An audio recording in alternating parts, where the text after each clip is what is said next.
देखिए ध्यान से बुक को बंद कर देखिए। देखिए आज हम लोग का पढ़ेंगे त्रिभुज के सर्वांग समता। ठीक ना। थोड़ा सा कल इंट्रोडक्शन दे चुके थे कि एकरा में का होता है का नहीं होता है। आई बात समझ में है। और जो भी हम लिखवाते हैं आप लोग नोट्स बना रहे हैं। ये आपका थ्योरी चल रहा है, अभी कौन सी चलेगा थ्योरी। ठीक ना। क्या चल रहा है ये थ्योरी किसका भी चल रहा है त्रिभुज के सर्वांग समता। अब इसको आप क्या कीजिए अच्छा से नोट बनाइए तभी समझ में आएगा।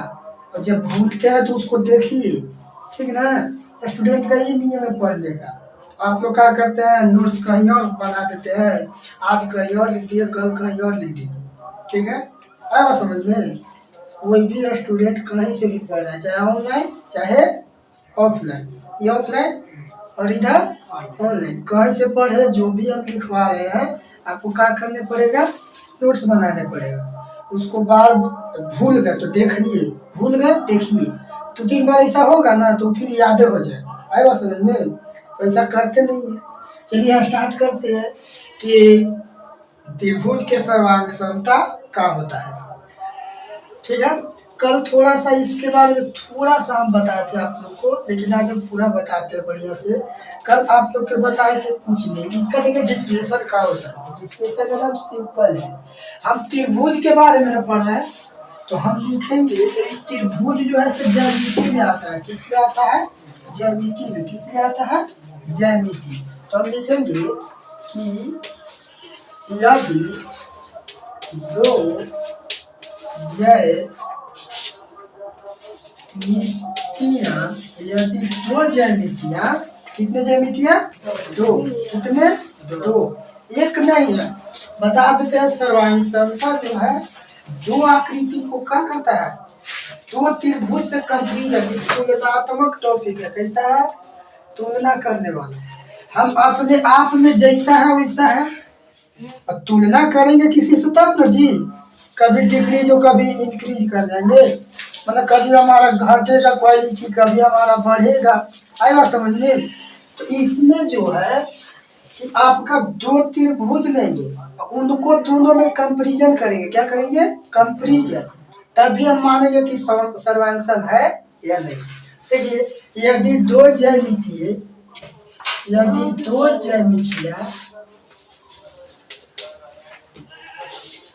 आकृतियाँ यदि दो ज्यामितीय आकृतियाँ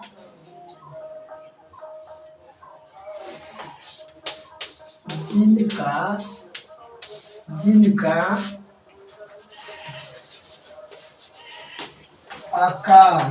आकार बोले तो शेप क्या शेप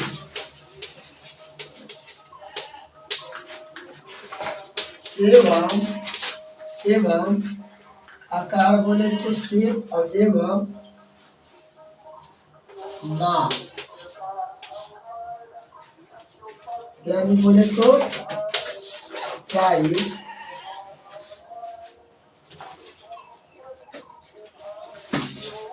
बराबर हो तो दोनों ज्यामितीय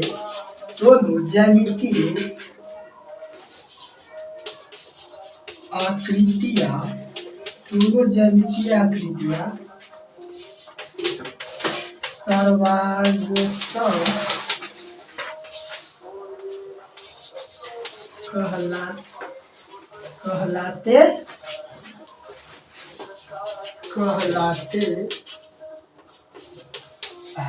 यहाँ तक कोई दिक्कत नहीं। और ये दोनों जो आकृतियां सर्वांग सम कहलाते हैं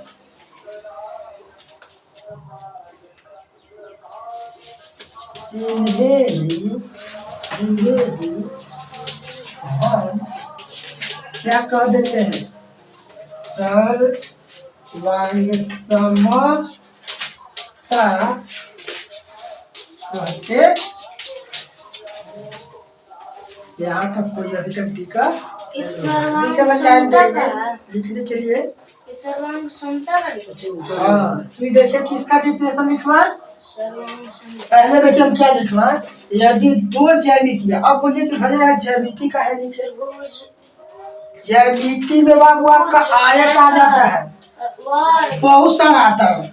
वो ज्यामितीय का भाग कौन है? त्रिभुज ज्यामितीय का भाग कौन है? इसीलिए यहाँ लिखवाए हैं यदि दो ज्यामितीय आकृतियां, दो ज्यामितीय आकृतियां जिनका आकार क्या सी एवं माप बोले तो साइज बराबर हो, तो दोनों ज्यामितीय आकृतियां क्या होती है? सर्वांशम। क्या होती है? वही सर्वांशम कहलाते हैं। क्या कहलाते हैं? सर्वांशम। और वही जो सर्वांशम है इन्हें ही हम क्या कह देते हैं? सर्वांशम। आए बात समझ में? जैसे हम एग्जाम्पल फॉर चित्र से समझेंगे। किससे? चित्र। किससे? चित्र से। जैसे मान लीजिए चित्र से अगर हम बात करें तो आपका हम बोले कि एक पुस्तक का पेज जितना सारा पेज होगा वो सारा का सारा सर्वांशम होगा कि ना? सारा का सारा सर्वांशम होगा कि ना? लाइए कॉपी, चाहे कोई भी बुक, ठीक है। कि बुक जितना भी होगा पेज सारा तरफ से क्या होगा? बराबर होगा, एकदम आखिरी। तो हम बोलेंगे कि इस पेज का सर्वांशम ही होगा, होगा कि ना? है? अब बताए थे कि एक कलम नहीं अथी ले लेते हैं पैसा, 1 रुपया और 1 रुपया दोनों एकदम साइज एकदम इक्वल होगा तो क्या वो दोनों आपस में क्या होंगे? सर्वांशम जो कहता है ना है कि एक लाइन में अगर बोले तो एक आकृति को चाहे एक साइज को दूसरा साइज इसको पूरी तरीके से क्या कर ले? ढक ले। क्या कर ले? ढक ले। एक आकृति है और इसी तरीके की कोई और आकृति होगा इसको पूरी तरीका से ढक ले, आगे पीछे से हमको देखने में एक जैसा एकदम लगे तो हम बोल देते हैं क्या? कि सर्वांशम। ये दोनों आपस में आकृति क्या होगा? पहले ही बोल चुके हैं कि ये जो आपका आकृति है, ये जो आपका टॉपिक है, इसमें तुलनात्मक शब्द होता है। कैसा शब्द? कैसा शब्द है? तुलना। तुलना करने वाला है। क्वेश्चन में आंसर है। कैसे क्वेश्चन बनाना है कैसे नहीं बनाना पहले इसको समझ लीजिए, ठीक है? आएगा समझ में। अभी हम यहाँ पर हैं तो इसको समझिए, क्वेश्चन कैसे बनाना कैसे नहीं बनाना क्वेश्चन पर आएंगे, ठीक ना? इसको समझिए। यानी हम क्या बोले? कोई दिक्कत अभी तक नहीं। मतलब एक आखिरी। अब जैसे हम बोल दे, देखो बाबू, अगर हम बोल दे कि ये एक त्रिभुज लेते हैं, त्रिभुज से स्टार्ट करते हैं, एक और त्रिभुज ले लिए, एक और त्रिभुज ले लिए। अब हम बोले कि इसका 2 सेंटीमीटर, अभी आपका 3 सेंटीमीटर, अब ये आपका कितना है?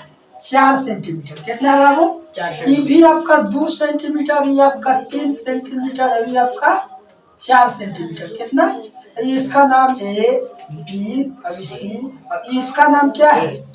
इसका नाम मान लेते हैं टी, अब इसका क्यू, इसका आर। देखिए ई वाला भुजा ई वाला के बराबर, अब ई वाला भुजा ई वाला के बराबर, अब ई वाला भुजा ई वाला के बराबर।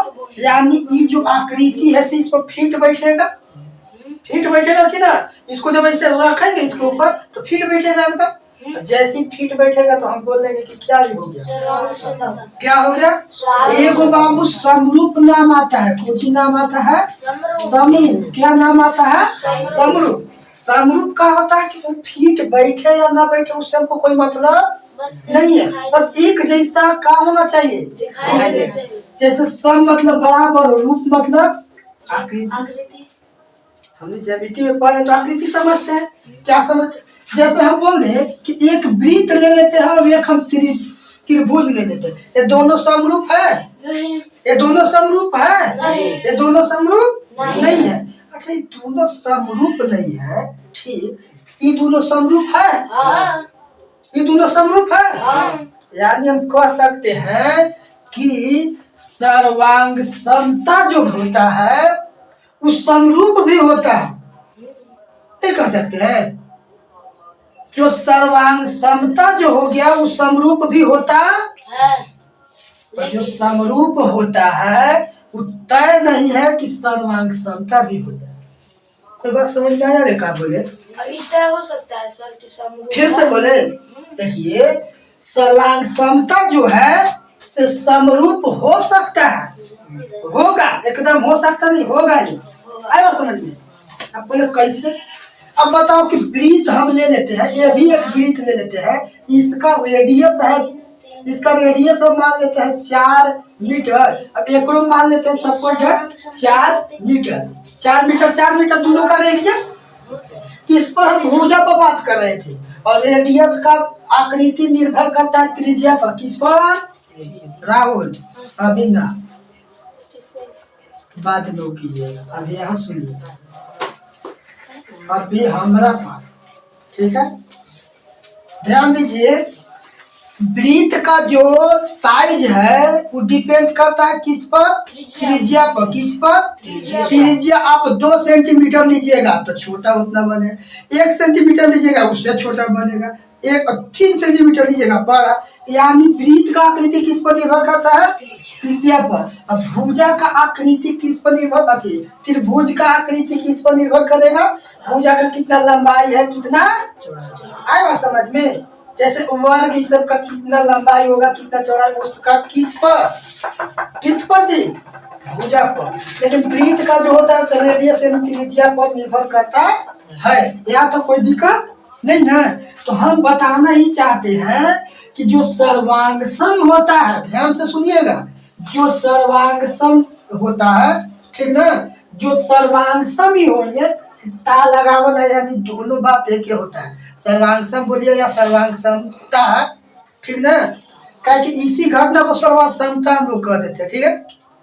जो सर्वांग सम होगा, जो सर्वांग सम होगा वो समरूप भी होगा, लेकिन कोई मतलब नहीं है कि जो समरूप होगा वो सर्वांग सम भी होगा, कोई मतलब नहीं। अब जैसे हम बोल रहे, अब कहिएगा कैसे भैया, बोलिएगा ना कैसे, तो देखिए तो आराम से, ई एगो त्रिभुज, ई एगो त्रिभुज है, दोनों त्रिभुज। क्या ये दोनों त्रिभुज का समरूप बोल सकते हैं? एक जैसा है, एकरो में 3 भुजा, एकरो में 3 भुजा, क्या इस साइज से बराबर है? नहीं। साइज से बराबर है? साइज से बराबर नहीं है। अभी सर्वांग सम का कहता है कि हमारा साइज से मतलब है। अगर हमको ढक रहा है बढ़िया से, ढक रहा है बढ़िया से, आगे पीछे से एकदम सेम दिख रहे हैं, तो कहेंगे कि कौची है? क्या कहेंगे? क्या कहेंगे? यहाँ तक कोई दिक्कत? फिर से रिपीट कर रहे हैं कि समरूप को, समरूप है, समरूप भी है और सर्वांग सम भी है। तो सर्वांग सम को समरूप कह सकते हैं, लेकिन समरूप को हम कह नहीं सकते हैं कि ये सर्वांग सम। कह दीजिएगा, कह दीजिएगा, कभी हम उसको कह देंगे, ये कह सकते हैं, कोई दिक्कत है? तो समरूप हम लोग चैप्टर नहीं पढ़ रहे हैं, हम लोग कौन चैप्टर पढ़ रहे हैं, लेकिन थोड़ा सा ये जो बात आ जाता है इससे रिलेटेड इसको क्या कर दी, ठीक है। अब देखिए ई आकृति और ई आकृति समरूप भी है, समरूप है ना समरूप। और जब ये आकृति समरूप है तो क्या ये सर्वांग सम है? क्यों? क्योंकि जितना इसका त्रिज्या इतना भी इसका त्रिज्या, तो दोनों का साइज बराबर, दोनों का साइज बराबर, दोनों का जब साइज बराबर है तो एक दूसरे को क्या करेगा? ढक लेगा। ये दोनों का भुजा आपस में क्या है? बराबर है। ये वाला साइड का भुजा, ये वाला साइड का भुजा, ये वाला साइड का भुजा, ये वाला साइड का भुजा, नीचे वाला दोनों आपस में क्या है? जब इसको रखेंगे तो पूरी तरीका से ढक देगा। क्या आपका रोटी जब बनाते हैं वो समरूप होता है कि सर्वांग सम होता है? आपका रोटी सर्वांग सम आपसे नहीं बन रहा होगा, कोई भी लड़की हो सर्वांग सम नहीं बनता है, बन जाता है बाद में का दूगो अपवाद में मिला उला के देख लीजिएगा, खाना बनाइएगा तो ठीक ना, कि नहीं बनाते हैं। हाँ, तो गोल गोल रोटी बनाना सीख लीजिए, सीख लिए समरूप तो सीख सकते हैं, सर्वांग सम नहीं सीखिएगा तो आएगा समझ में है। त्रिभुजो बनता है रोटी की, सिंघाड़ा रोटी, उसको समोसा वाला, पराठा, तो देखिए ये सब जो आकृति आप देखते हैं, क्या आपका ये समरूप होता है कि सर्वांग सम? जो घर पर नोटिस सब देखते हैं कैसा होता है? यहाँ तो कोई दिक्कत नहीं ना।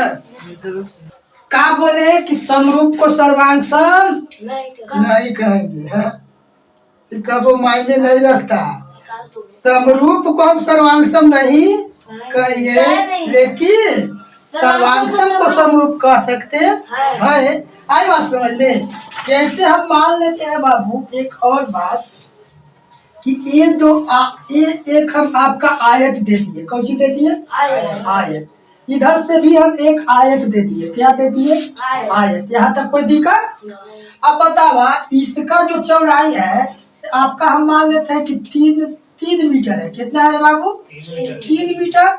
और इसका यह 3 मीटर होगा, लेकिन ये है आपका 2 मीटर, तो यह 2 मीटर। अब ये आपका है 4 मीटर और ये आपका है 3 मीटर। देखा तो एक दूसरे को ढक लेंगे? शक्ल से लग रहा है कि नहीं ढकेंगे।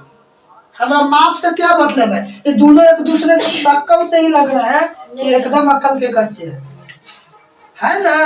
एक दूसरे को आकृति ढक पाएगा? नहीं ढक पाएगा, यानी सर्वांग समता नहीं कहलाएगा, यानी सर्वांग सम नहीं कहलाएगा। आई बात समझ में?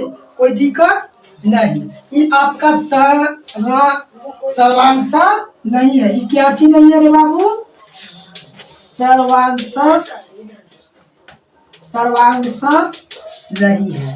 आई बात समझ में? क्यों? क्योंकि ये दो आकृति जो है आपस में एक दूसरे को ढकेंगे नहीं। आई बात समझ में? उतारिए। चैप्टर कौन सा चल रहा है? चैप्टर कौन है? CHAPTER। चैप्टर कौन है बाबू? 10। अब आपका बुक है सरल गणित। कौन है? सरल गणित। कोई के बुक है जी? सब तो मॉडल है, छोड़ दीजिए। ध्यान दीजिए। अब इसका एक संकेत होता है। बहुत न्यू मॉडल है। देखिए ध्यान से, हम जो है ठीक है अभी रखिए। देखिए ये जो आपका है इसका एक संकेत होता है। क्या होता है? संकेत। इसका एक चिन्ह होता है। किसका जी? सर्वांग समता का चिन्ह। क्या बाबू? चिन्ह। अब चिन्ह क्या होता है देख लीजिए। क्या होता है? आपका एक त्रिभुज यहाँ दिखाई दे रहा है और एक त्रिभुज ये दिखाई दे रहा है, ठीक ना। ये दोनों त्रिभुज सर्वांगसम है या नहीं है, इससे हमको कैसे मालूम चलेगा? कैसे दिखाएंगे? तो देखिए ऐसे लिखते हैं कि त्रिभुज, ध्यान दीजिएगा, ठीक ना। कैसे लिखते हैं? त्रिभुज, यहाँ से लिखते हैं त्रिभुज ABC। आपका यही ना त्रिभुज ABC। और जब ये देख रहे हैं कि सभी भुजा से बराबर है तो इसके सामने हम ऐसे बराबर के चिन्ह देंगे। कोई दिक्कत नहीं। और एक और हम ऐसे लिखेंगे त्रिभुज। अगला त्रिभुज कौन है? PQR। अब इसका एक टूप जरा सा ऐसे लगा देते हैं, ये आपका सर्वांगसम का चिन्ह होता है। ये जो टोटल देख रहे हैं इक्वल को ऊपर इस तरीका से बना हुआ, ये आपका सर्वांगसम का चिन्ह है। सर्वांगसम का चिन्ह में इक्वल बराबर के चिन्ह रहता है, लेकिन थोड़ा सा ऐसे क्या लगा देते हैं। आई बात समझ में? यहाँ तक कोई दिक्कत नहीं। यानी सर्वांगसम का चिन्ह अगर कभी भी दिखाना होगा तो इस तरीका से। सपोज ध्यान दीजिए, एक आकृति ये है, अभी जस्ट एजा पर लिए थे, उसको बोले थे कि 4 मीटर है। त्रिज्या इसका कितना है? 4 मीटर। ये यहाँ पर लिए इसका त्रिज्या कितना है? 4। कितना है छोटी? त्रिज्या मतलब त्रिज्या वृत्त का जो बात चलता है त्रिज्या पर चलता है। अब अभी हम क्षेत्र मिति नहीं पढ़ा रहे हैं, ठीक ना। वृत्त एक ऐसा यति है जो यहाँ ध्यान दीजिएगा, केंद्र होता है। क्या चीज होता है? सेंटर। क्या होता है? सेंटर। केंद्र से परिधि तक आने वाली रेखाखंड को क्या कहते हैं? त्रिज्या। ठीक ना। ये चैप्टर अलग है ये सब। बाकी अभी के लिए इतना त्रिज्या समझ लीजिएगा। अच्छा करते हैं कि बीच में डाउट होता है तो पूछ लेते हैं, ठीक ना। तो त्रिज्या क्या होता है कि एक वृत्त का केंद्र से कहाँ से, केंद्र से परिधि तक मिलने वाली रेखाखंड को क्या बोल देते हैं, त्रिज्या। और इस परिधि, बाकी इसमें डिटेल जो होगा से देंगे, इसको देने लगेंगे तो हमारा फिर बहुत चल जाएंगे अंदर तक, ठीक ना। तो देखिए इसको हम मान लेते हैं फिगर 1 और इसको मान लेते हैं फिगर 2। जब इसमें कोई संकेते नहीं है तो बताइए इसको हम फिगर 1 मान लिया, इसको फिगर 2। और जब इनका हमको सर्वांग समता दिखाना होगा तो ऐसे लिखेंगे कि फिगर 1 और सर्वांग समता फिगर 2। आई बात समझ में। अब बोलिएगा कि इस सर्वांग समता कैसे हो गया, तो इसका हम देखते हैं कौची से, त्रिज्या से। कहाँ से और त्रिज्या दोनों का क्या है, दोनों आपस में क्या करेंगे, एक दूसरे को ढक लेंगे। क्या करेंगे, एक दूसरे को, वही तो कहलाता है सर्वांग समता। आई बात समझ में, यहाँ तक कोई दिक्कत नहीं। इसको भी उतार दीजिए। आप लोग रेखाखंड देखे हैं, रेखाखंड तो सबको देखते हैं। अच्छा हम बोल रहे कि एक रेखाखंड ही है, ठीक है। आप लोग ध्यान से देखिएगा, ठीक है। एक रेखाखंडी है और एक रेखाखंडी है ए बी। अच्छा ये तो लंबाई से ही देखने में लग रहा है, ये तो हमको माप देने की जरूरत नहीं है। ये दोनों आपस में क्या है, समरूप है। लेकिन क्या ये सर्वांग सम है, समरूप है, लेकिन क्या ये सर्वांग सम है, नहीं ना। अगर एक बात बताएं इस तरीका से, ठीक है, इसी तरीका से, ठीक है।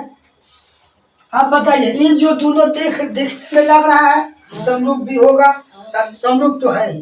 क्या ई और ए समरूप है, ए और ए समरूप है, नहीं ना, है समरूप नहीं।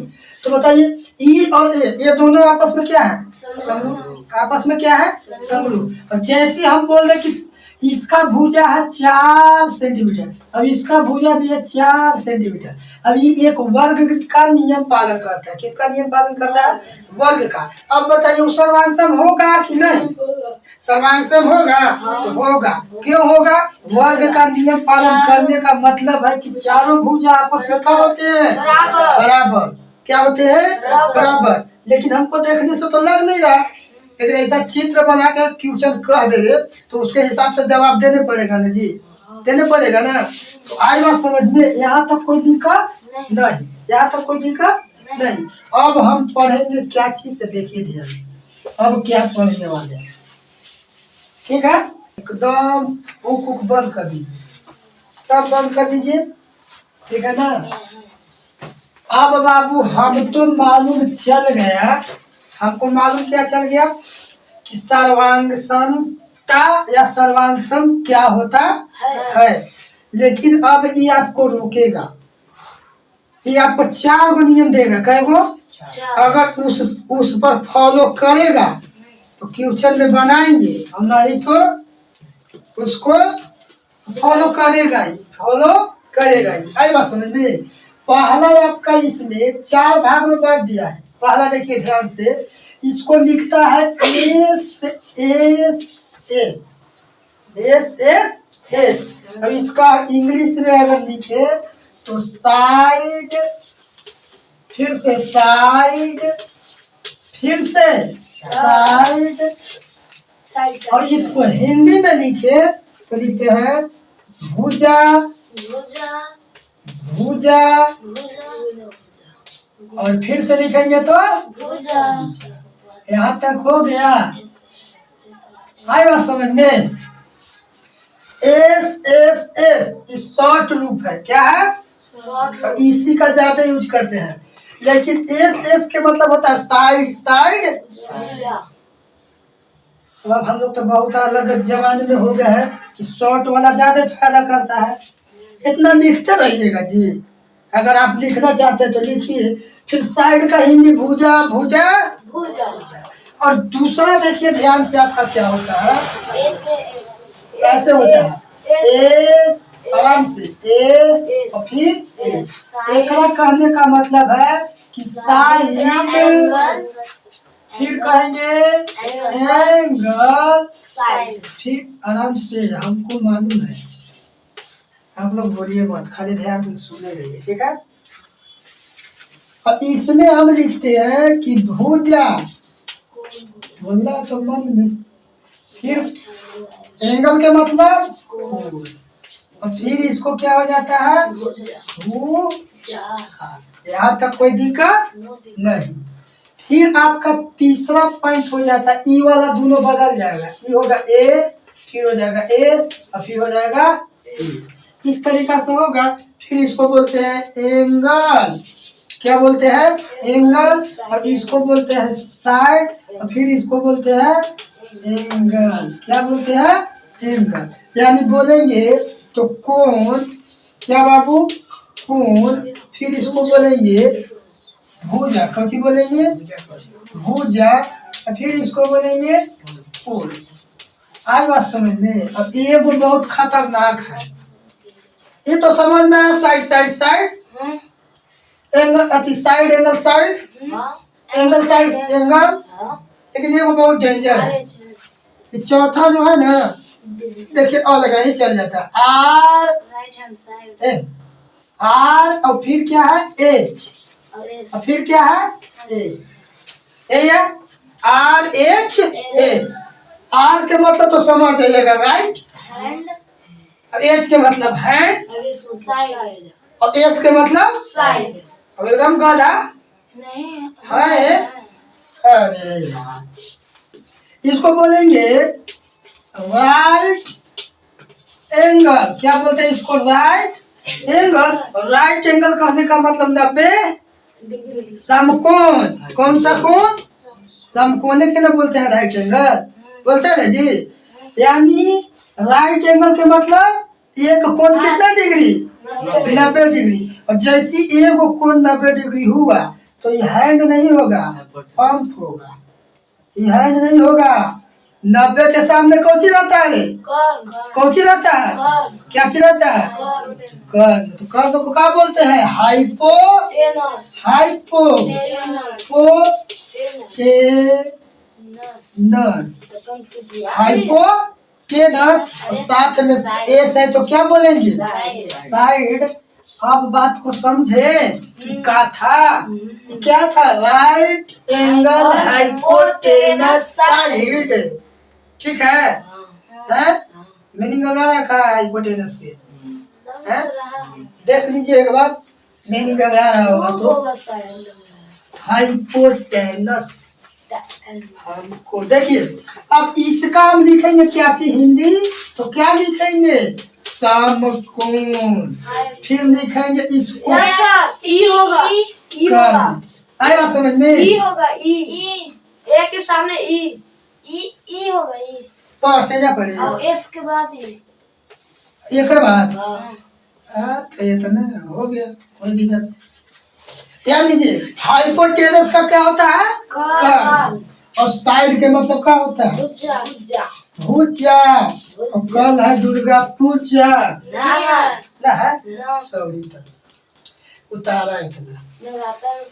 इसके बाद हम जानेंगे कि ये सब का खेला हमारे साथ खेल रहा है, समझ गए। पढ़ाई बोले है भारी नहीं है, तरीका से पढ़िएगा तो समझ गए हैं। हमारे नाम है बिहारी बाबू। देखिए दीदी, देखिए भैया, ठीक ना, आप अभी पढ़ रहे थे भुजों के सर्वांग समता प्रतिबंध। बाबू ये प्रतिबंध हो, चाहे इसका एक नियम समझिए, 4 नियम में से कोई एक नियम पालन करेगा, क्या बोल रहे हैं, तबे वो क्या हो जाएगा सर्वांग समता। क्या होगा सर्वांग समता। ये चारों में से कोई एक को नियम पालन नहीं करेगा तो सर्वांग समता नहीं होगा, सर्वांग समता नहीं होगा। अब यही नियम इसमें भी आए है, ये जो नियम आपका है यही नियम आपका सबसे भी आए है, जिसमें से हम आज कुछ बताएंगे, ठीक है। ठीक है, आज इशारा का सारा हो सकता है बता दे, नहीं तो नेक्स्ट, नहीं तो देखिए अभी हेडिंग जो लगाए थे उसमें त्रिभुज लिखे थे ना, उसको त्रिभुजो कर दीजिए। क्या कर दीजिए? त्रिभुज। ताकि एक त्रिभुज के बारे में नहीं पढ़ रहे, एक त्रिभुज के बारे में नहीं पढ़ रहे, ठीक ना। यानी हम त्रिभुजों के प्रतिबंध के बारे में पढ़ेंगे। एक त्रिभुज के सर्वांगसम होने का नियम है। क्या है? त्रिभुज के सर्वांगसम होने का नियम। नियम कितना है? 4 go. S S S, S A S, A S A, A S A, R H S, R H S, R H S. जब लो भाई अब ठीक है, कोई दिक्कत है? हाइपोटेनस हमको टेंशन दे देता है, मैंने नहीं याद किया अभी तक, ठीक है। तो बिहार बोर्ड से भाई थोड़ा हिंदी से काम चला लेते हैं, समझ गए? आई बात समझ में? बिहार से क्या है, बिहार बड़ा टेंशन में है, कोई दिक्कत का है? हमारा जो टेंशन में मत रहिए, हमारा टेंशन होने लगता है फिर, समझे? आई बात समझ में? इतना सीरियस मूड में नहीं रहना है। हम पहली बार ऐसा स्टूडेंट से मिल रहे हैं एकदम हमेशा सीरियस रहता है तो दूसरों को टेंशन दे देता है। ऐसा मत कीजिए। देखिए ध्यान से, टेंशन में नहीं पढ़ना है कोई भी सब्जेक्ट को, आई बात समझ में? टेंशन में पढ़िएगा तो बहुत ज्यादा दिक्कत हो जाएगा। अरे है कौन चीज? अभी तक एक बात बताइए, कुछ चैप्टर खत्म किए उसमें कोई दिक्कत होगा? होने दिए हम, आगे भी टेंशन मत लीजिए, विश्वास रखें तो दिक्कत नहीं होने देंगे। बाकी अब हम देखते हैं कि बाबू हम बोल दिए हैं, फिर से याद रखिएगा कि इन चारों में से कोई एक नियम अगर फॉलो करेगा तभी जाके वो आपका क्या हो जाएगा? क्या हो जाएगा? सर्वांगसम। अभी जो सर्वांगसम का नियम है किस चित्र पर?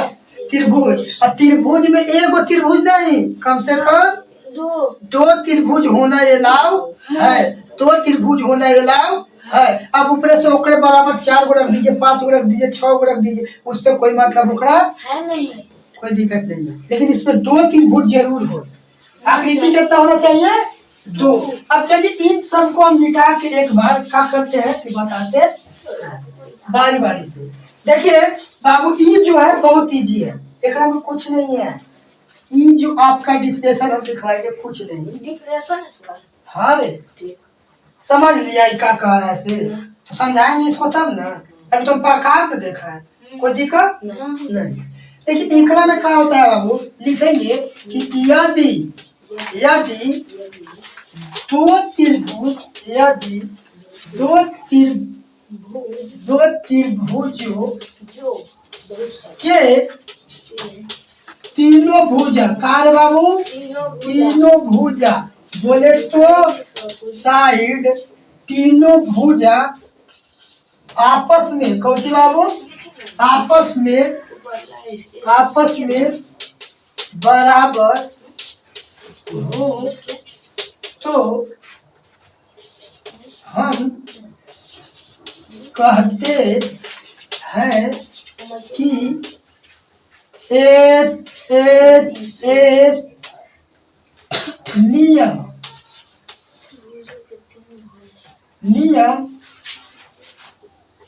से एस सर्वांगसमता के नियम, एस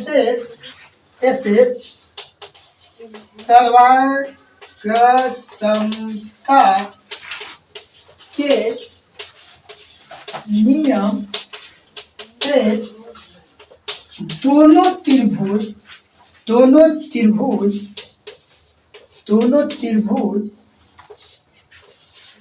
आपस में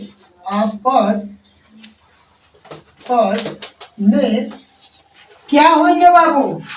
आपस में क्या होंगे? सर्वांगसम। क्या हो जाएंगे? सर्वांगसम होते। बस इस नियम का एक रूल है, लिखेगा, टाइम देंगे रे, टाइम देंगे, ज्यादा नहीं पढ़ाएंगे। आए बात समझ में? देखा इसमें क्या कहता है कि कुछ नहीं कहता है, इसका एग्जाम्पल ध्यान दे दीजिए। इसमें कहेगा कि तीनों भुजा, दो त्रिभुज के तीनों भुजा क्या होना चाहिए, दो बराबर। त्रिभुज। ई दो ये ध्यान दीजिए, ई दो ई तीन अभी चार, तो मान लीजिए इधर भी वही नियम है। मान लेते हैं कि इधर से भी आपका साइड साइड आपका जो है, इधर दो इधर तीन और इधर चार, ठीक ना। ए अभी बी अभी सी अभी क्यू पी मान लेते हैं पी क्यू, आर। अब इसको मान लेते हैं यार। तो हम बोलेंगे कि देखिए ध्यान से देखिएगा, ए बी बराबर कौन है, PQ। ध्यान दीजिएगा, ए बी बराबर आपका कौन है, PQ। फिर ध्यान दीजिए ए सी बराबर कौन है, पी। आर। आराम से पार्थ, ए सी और ये कैसी है, पी आर, पी आर।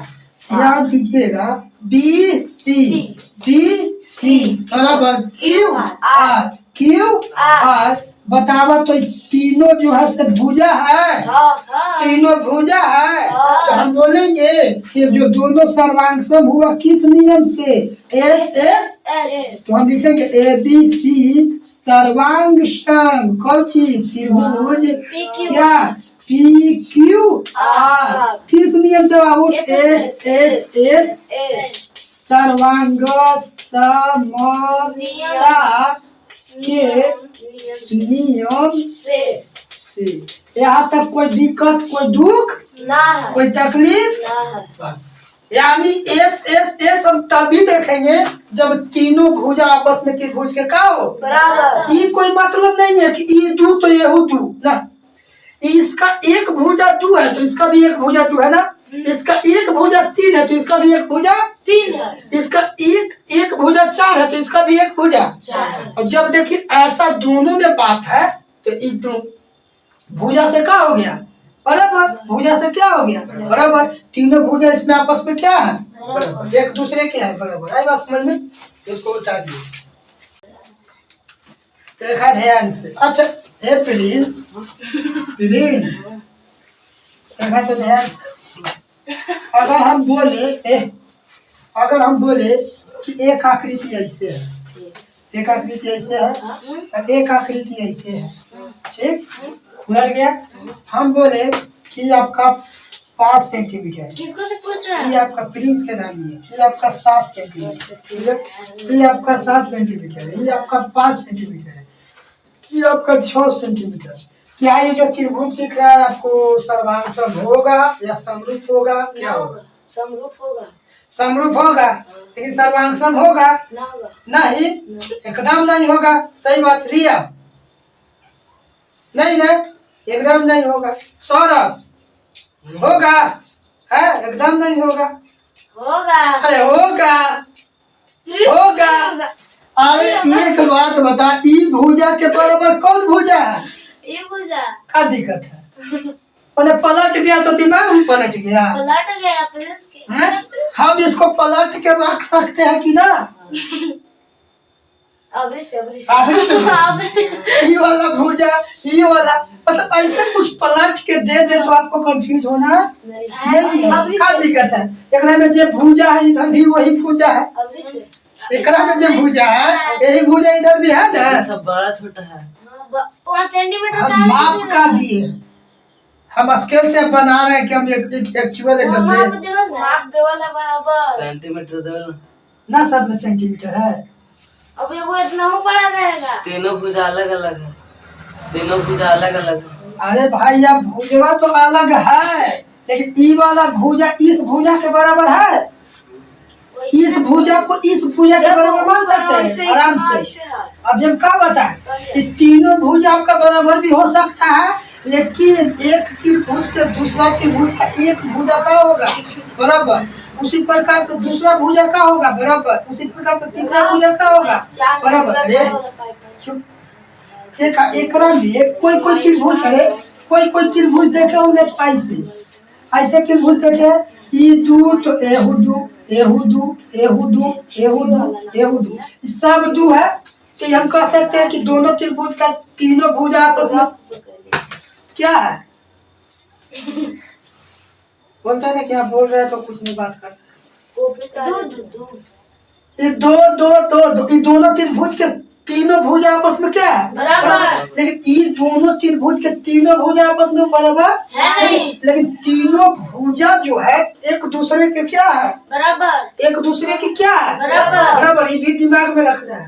देखिए ये 5 जो है इस भुजा के बराबर है, इस 7 जो है इस भुजा के बराबर है, ये 6 जो है इस भुजा के बराबर है, तब भी क्या आपका हो जाएगा? सर्वांश। और साथ में समरूप। क्योंकि इसको आप रखिएगा उस पर तो सटीक एकदम फिट बैठेगा। कोई दिक्कत है बस समझ में है? कोई अभी भी डाउट? नो एकदम कोई दिक्कत नहीं है। जबरदस्ती में नहीं, तुमको दिमाग में डाउट होगा तो पूछ ही लेना है। ठीक है। अब ध्यान दा, अब आराम से काम कीजिए, ध्यान दीजिए इधर। अब दूसरा पॉइंट हम लिखवाए थे बाबू एस एस। अब एक हम पूरा नहीं लिखेंगे बाबू, इतने पर काम चला है। पूरा हम लिखवा देंगे। पूरा तो हमने भी नहीं लिखा। एस के मतलब होता है साइड एंगल साइड। अब एकरा में भाई अब 2 गो भुजा रहेगा, कैगो? 2 गो भुजा। एगो कौची रहेगा? कोण। यानी हम कह सकते हैं, हमारा साथ में लिख सकते हैं तो लिख लीजिए। यदि तो त्रिभुजों में दो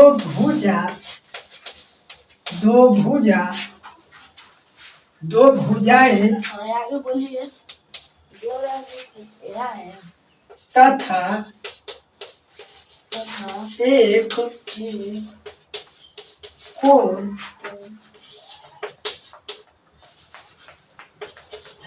आपस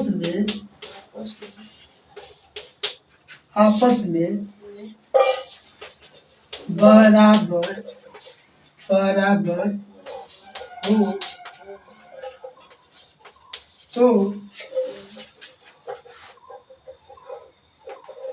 तो दोनों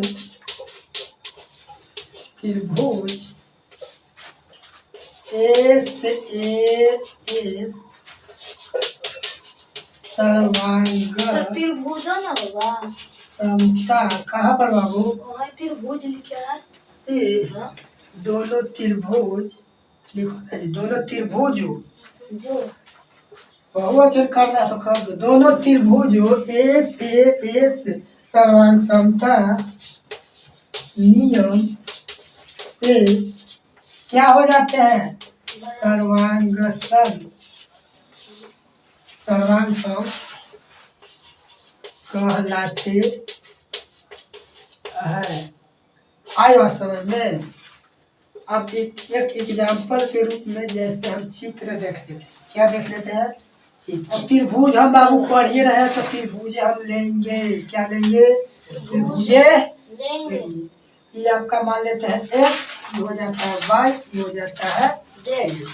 एक त्रिभुज इधर ले लेते हैं, ठीक है, एक त्रिभुज ले लेते हैं। ये ध्यान से, ये आपका P है, ये आपका Q है, ये आपका R है, ठीक है।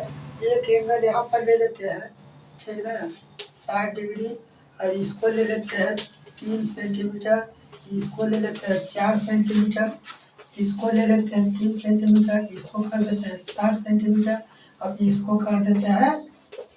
यहाँ तक कोई दिक्कत नहीं है। आगे देखिए ध्यान से, इसको हम लिख सकते हैं कि एक्स वाई बराबर होगा पी क्यू, और फिर एंगल आपका आएगा एंगल एक्स वाई जेड बराबर हो जाएगा ए पी क्यू आर। फिर एक आएगा भुजा, आपका भुजा आएगा कौची? वाई जेड बराबर आपका हो जाएगा क्यू आर, ठीक है। अब एक में देखिए ध्यान से, 2 गो भुजा हो गया, अब एगो एंगल, तो इसको हम बोल सकते हैं कि कौन नियम से सर्वांग सम होगा? एस सर्वांग समता के नियम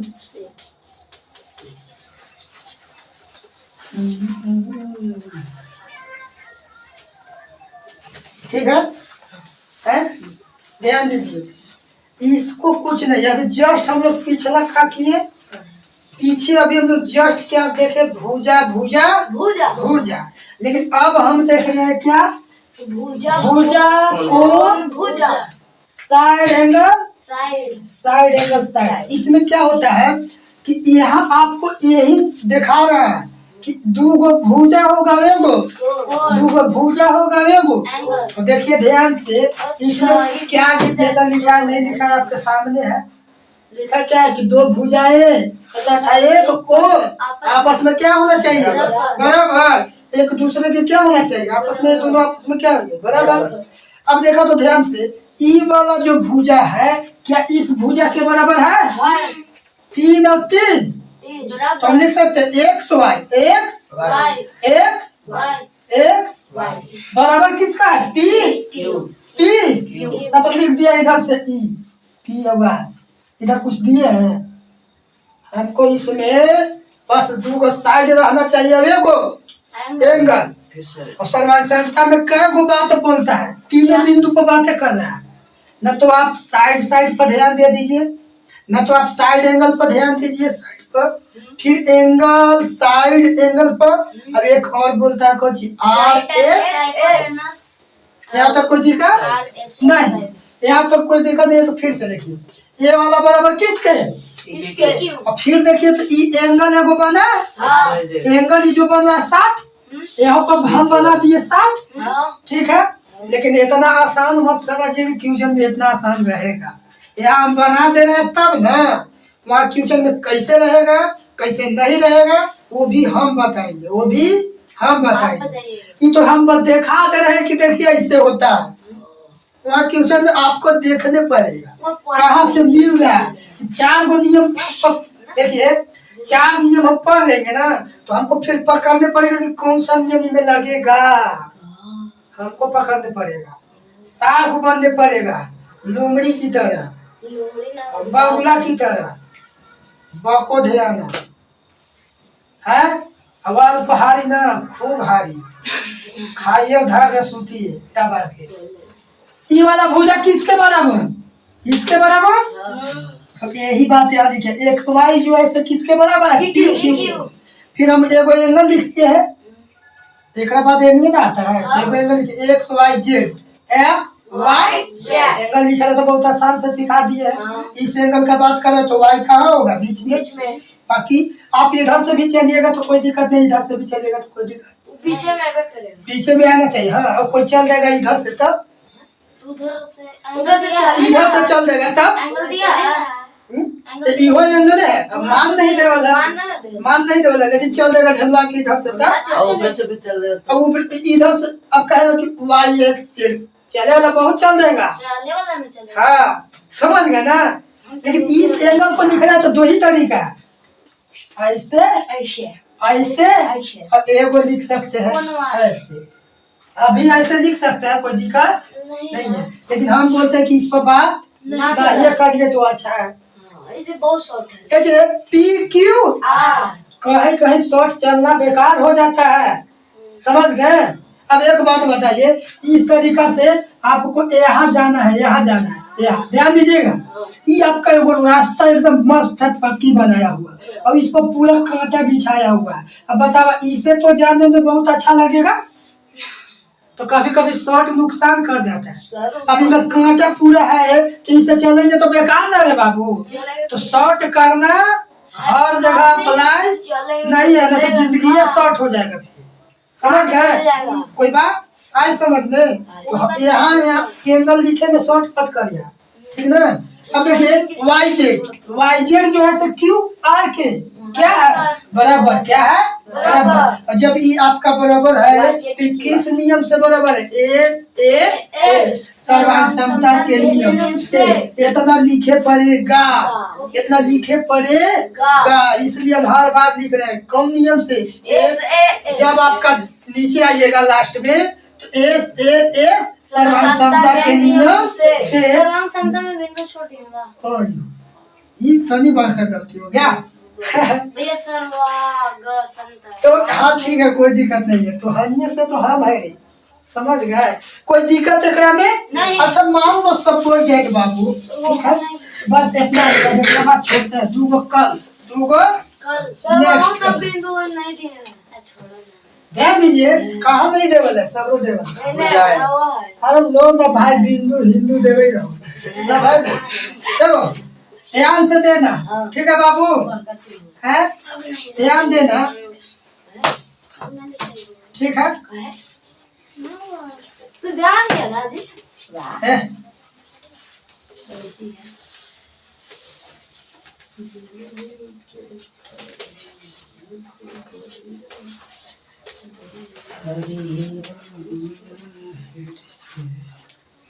बतावा का बता होगा होगा है होगा कैसे होगा कैसे? सत्तर साइड सत्तर में, साइड में। पाँच कैसे साइड एंगल साइड से कैसे कैसे का 5 मिनट लिखिएगा तो 5 तब ना। मिनट। ठीक है, ये 5 अभी 6 हाँ ध्यान दिया, ये 5 अभी 6, ये जो आपका भुजा का मान दिया हुआ है साथ में, अच्छा। ये जो भुजा का मान दिया हुआ है साथ में, अब ये भुजा का जो मान दिया हुआ है साथ में, एक साथ है तो एंगल मालूम ही नहीं है। अब कैसे कह सकते हैं कि 17 होगा? आपको बस क्या गारंटी है, हैं? ये कैसे कह सकते हैं कि 17 ही होगा? यही से ना पकड़े कि इस 17 तो यही 17, लेकिन बतावा एक ही दोनों भुजा आपस में है, कुछ मान देवल है, मान देवल है जी, नहीं ना मान आया है, तो ये आपका अभी हम इस पर निर्धारित नहीं कर सकते हैं। आई बात समझ में? लेकिन एक बात बताइए, सपोर्ट सुनिएगा ध्यान से, यहाँ हम 70 कर दे, ठीक है। अब होगा तो एक बात आप लोग के दिमाग में नहीं आया कि भैया ई भुजा और ई एंगल से बराबर हो जाएगा, और ई वाला के कभी छोटो हो सकता है, कभी बड़ो हो सकता है। तो आप लोग तो पूछे नहीं, तो सब अब हमको एंगल पूछ तो देओ ना है? अथिया देओ ना अरे इसका मान हम नहीं ना दिए है, दोनों में ना दिए हैं। नहीं। और कहा यदि बड़ा छोटा हो जाए तब वो का दिक्कत है हमको तीनों से मतलब है। मतलब नहीं है, यहाँ लॉजिक कहाँ से बता देते हैं, खाली मतलब रखे से होगा, कुछ जानने भी पड़ेगा। देखिए लॉजिक का है बाबू, ध्यान दीजिएगा कि जैसे हम त्रिभुज में एक भुजा और दूसरा भुजा का माप हमको मालूम चल गया, और साथ में एंगल भी हमको मालूम है, तो जितना झुकाव से ये जा रहा है, ये जितना इसका दूरी है, ये तो यहाँ से हम 6 खींचे होंगे, अब यहाँ से यहाँ कितना खींचे होंगे, तो इसका कितना डिग्री पर झुकाव है, 70 डिग्री पर। सेम एक और कंडीशन है कि 70 डिग्री पर झुकाव है, दोनों की लंबाई कितना है, ये इधर खींचे है तो 6 है, और इधर खींचे है तो, अब बतावा तो यहाँ से यहाँ ये जो गैपिंग बचेगा हमको मालूम नहीं है, ठीक है।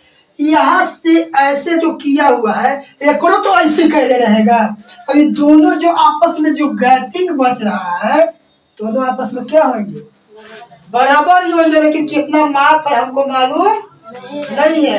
क्या बोले, समझ में आया? क्या बोले? अच्छा मान लो हम इतना किए हुए हैं, ये वाला हाथ, अब इसको भी इतना किया, तो दोनों का सेम गैपिंग न होगा रे। वही बात है कि ये भुजा और ये भुजा, लंबाई तो दोनों का यहाँ पर भी फिक्स है, इस भुजा का लंबाई भी यहाँ पर फिक्स है, इस भुजा का लंबाई भी यहाँ पर फिक्स है। लेकिन एक बात बताइए, ये वाला जो एंगल है और ये वाला जो एंगल है, दोनों एंगल भी क्या है, ये दोनों एंगल भी क्या है, बराबर। अब जैसे ही दोनों एंगल बात, ये दोनों का गैपिंग भी यहाँ पर क्या होगा, सेम होगा। बाकी हमको मालूम नहीं है, तो हमको मालूम नहीं, तो हम मान लेते हैं कि बराबर होगा। और जैसे इसको टांग के यहाँ लाएंगे, एक कोण पर रखेंगे ना, ये मत करिए कि परेशान हो जाइए। इस 70 डिग्री इधर है, ध्यान दीजिएगा, 70 डिग्री इधर है, अब इस 70 डिग्री के लाइन काट दीजिएगा कि इधर रख दीजिएगा, तो मामले पलट जाएगा। इस 70 डिग्री के यहाँ से मान लीजिए कि उठा के ऐसे रखेंगे एक पर, तो 70 डिग्री यहाँ आ जाएगा, इसका 70 डिग्री यहाँ आएगा कि ना, आएगा ना। तो जैसे यहाँ आएगा तो बैठवे नहीं करेगा, फिर इस 70 डिग्री को यहाँ लाना, इस 70 डिग्री को यहाँ जैसे रखिएगा एकरा पर अभी ठीक इसको है। ऊपर लाना है सिर्फ आई बात समझ में? ऐसे बाकी करना है। जानकारी ऐसे। नेक्स्ट क्लास में। आई बात समझ में? कोई दिक्कत नहीं है आज इतना के बाकी 2 और बच रहा है उसको देते हैं। कर लो